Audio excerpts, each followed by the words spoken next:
رسول اللہ صلی اللہ علیہ وسلم کے صحابی عبداللہ ابن عمر رضی اللہ تعالی عنہ بیان کرتے ہیں، ہم نماز پڑھ رہے تھے، ایک آدمی کہنے لگا نماز شروع کرتے وقت اللہ اکبر کبیرا والحمد للہ کثیرا وسبحان اللہ بکرۃ واصیلا، اتنے کلمات کہتا ہے،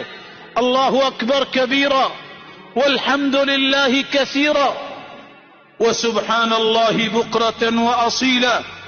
اتنے کلمات کہنے کے بعد جب اللہ کے رسول نے سلام پھیرا تو فرمایا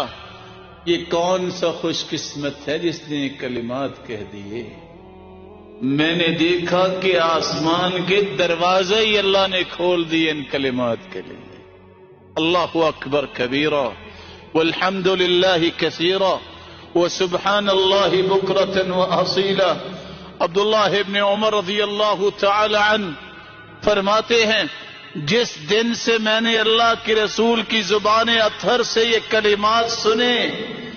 آج تک میں نے ان کلمات کو چھوڑا نہیں ہے۔